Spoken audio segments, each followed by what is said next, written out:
Adlaw Biyernes sa maurag hapon nga bulan pizza 20 padayon rag hapon ta sa tumbulhaton sa paghimo ani nga fish pan kauban ako nga akong asawa.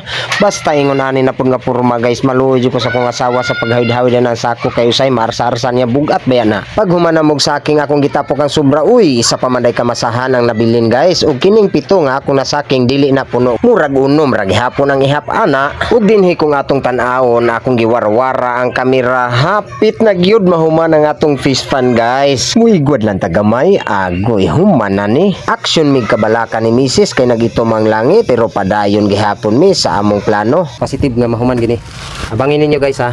Hangtod nga magbutang na tagisda diri. Kay pag mahuman ni guys, ang pinakauna kini para sa waterproofing mugamit ta og super turusil. Mugamit ta og super turusil. Tura lang ihaplas di among pintura guys pati sa ubos. Di na nato na sa gulag simento pero duha man na ka klase na isa gulag simento na dili. Na tubig lang. So mupalitad to. Mo nang wala ko nagbutang og Sahara para dili na siya kon guys. Di na madubling gasto. Kadto na lang diretso. Mahal man pud gihapon ang Sahara. Pwede gihapon kung naa gitay saktong budget doble waterproofing. Pero kana na lang akong himuon para dili doble guys. And then pasudlan na tubig ini humanan ni pasudlan tubig.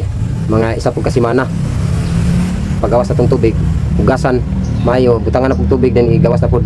Dili na pud dugayan. Mga kung paghumana to ani mga asay sa kasimanag to nga mga anak pwede nato ni butang isda.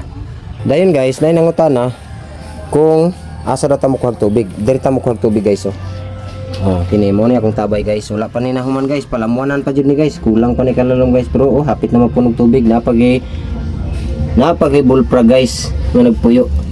Awa ko na mga bulpra guys Napay bulpra ga puyo guys. Lami pa kay sudan guys. Pitok rang mata guys Abi nila wala ko kakita sa ila guys.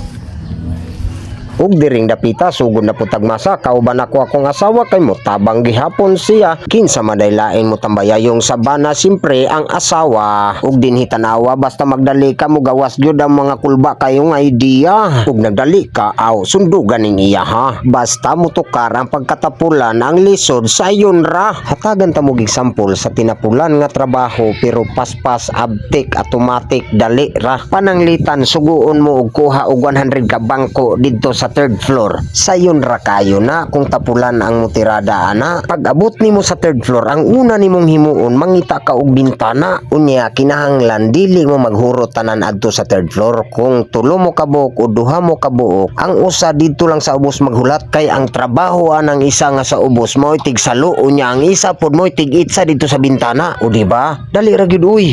Dali ra gyud ang trabaho basta mo tukar ang pagkatapulan. Naa pag yoy isa ka idea nga wala ni gihimo sa uban nga mga construction worker. Ilabi na nga wala gyud ni gitudlo sa ilang engineer. Kining idea ako pa ang nakahuna-huna ani. Kana bitang magmasa kag simento dili malikayan magabog-abog musulod sa imong ilong, musulod sa imong ginhawa, musulod sa imong baba ang abog. Pero ngano kini nga teknik wala ginigihimo sa uban nga mga construction worker. Ug bisag ako wala gyud ako ni gihimo. Ang hinungdan nga nung wala ni gitudlo sa mga engineer didto sa mga construction worker kay kini nga teknik samtang gamasa ka muutong ka hangtod mahuman kag masa ug hangtod mahuman ka og pile. Okay ra gyud unta nga idea pero ako agin ako nakaya kay nisulay ko utong murag makalibang naman ko. Okay ra gyud ni sa mga taga sugutong. Bitaw guys ato na ning undangon ning istorya kay murag wala naman ta nagkadimaon na dugay ani og diri gatulo-tulo gyud akong singot guys ug dinhi ra gyud ko to batong video. Salamat sa inyo paglantaw.